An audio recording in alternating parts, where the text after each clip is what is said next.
Bonjour, je vous retrouve pour une nouvelle vidéo.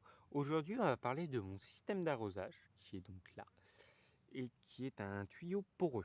Donc, tuyau poreux, pourquoi? En fait, c'est un goutte à goutte, et là, hop, on voit bien un petit peu. Et en fait, il y a des gouttes d'eau qui sortent d'un peu partout. Donc, je vais pas vous l'allumer parce qu'on est en pleine chaleur et tout ça, mais vous aurez l'occasion de le voir à un autre moment, ça c'est pas le problème. Donc, on voit là, et ben, en fait, il y a des gouttes d'eau qui vont sortir comme ça. Et c'est très bien parce que en fait le problème c'est, vous savez, avec ce que plébiscitent les gros youtubeurs que sont Antoine le potagiste et Olivier. En fait, c'est des gouttes à gouttes, mais avec on perce le tuyau et puis on met une espèce de goutteur. Et ça en fait, bah, c'est bien, mais quand on met toujours les mêmes plans, enfin quand on a les plans toujours à la même distance, tout ça. Donc je trouve que le tuyau poreux c'est un peu mieux quand même sur ce point-là. Je vais vous expliquer un peu quand on va faire le tour de où sont mes tuyaux, parce que j'ai un petit problème avec ça, mais enfin avec celui-là en plus d'ailleurs. Et puis il y a un combat. Mais enfin bref, allez, on y va, c'est parti. On va commencer avec ce tuyau poreux là. Donc je vais pas aller au soleil parce qu'il fait vraiment chaud. Donc il part comme ça, tac, toc toc toc, il fait le tour comme ça, il revient là, toc toc. Et là en fait l'endroit où il va arroser le plus c'est là. Voilà, le comble. Après il repart dans les tomates. Il revient sur la deuxième ligne là. Hop, on va s'avancer un peu. Il repart dans les tomates. Hop, là on voit là-bas. Là. Je sais pas si vous voyez un espèce de petit truc noir. Et en gros, c'est goutte à goutte. Toc, il revient comme ça. Il repart là. Il ressort là. Hop. Et là, on voit un petit bout là qui dépasse là-bas. Là. Il repart dans les courgettes. Et il va finir sa course. On va aller voir. Hop. J'ai carotte là aussi. Là. Il va aller finir sa course. Juste là. Et il y a un peu de cendre, hein. J'ai cendré il y a pas très... Enfin, j'ai fini de cendrer il y a pas très longtemps. Oula, je vais bouger, je suis désolé. Hop, on va aller voir l'autre goutte à goutte.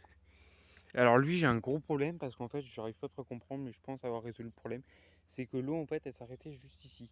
Alors qu'en fait, le but de ce goutte à goutte là, c'est d'arroser tout ce potager là, en gros.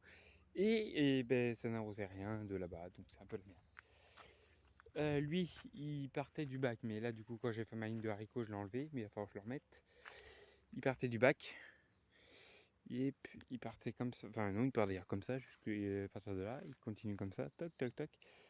Une fois qu'il est passé là, au niveau des concombres et tout, il part après dans le potager historique. Il part comme ça, il continue là-bas, il va au niveau de la courgette, il revient là, toc, toc, toc, toc. Et pour la petite histoire, je l'ai installé au moment de l'orage. Il est fini là d'ailleurs. Il me paraît moins long que l'autre. Je sais pas. Vous remarquerez que cette partie de potager là, elle est bien rangée, tous les légumes sont pas trop mal. Enfin, ils sont mis plus ou moins en ligne quoi. Alors que là, c'est le bordel hein, quand même, hein, faut le dire. Et enfin, je recoupe les poignets là, qui repoussent.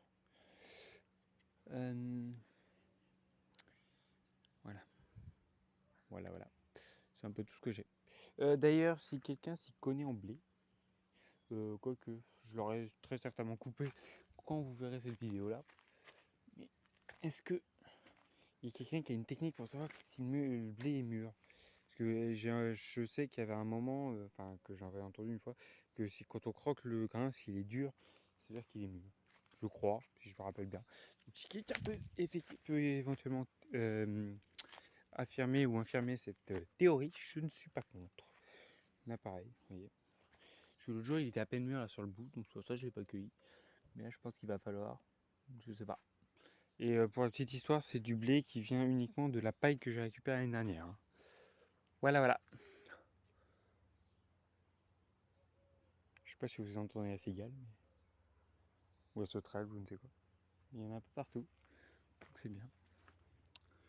On va aller voir juste vite fait s'il n'y a pas de framboises. Dessous. Oula. Je me la suis fait prendre avant, je pense. Oui, un peu manger, mais c'est pas grave. Ah si, c'est grave. Elle est pas mûre. Bon, bah c'est pas grave. Elle était dégueulasse. Et là-bas, il n'y en a pas là, non. Et là-bas au bout. Il n'y a pas l'air non plus. Que non, il n'y a pas. Voilà. Donc je vais m'arrêter ici. Pour répondre à un commentaire aussi que j'ai eu pas spécialement gentil, l'année prochaine je vais faire une vidéo sur comment essayer de se débarrasser de la vigne vierge, du liseron et du chien dent. Voilà.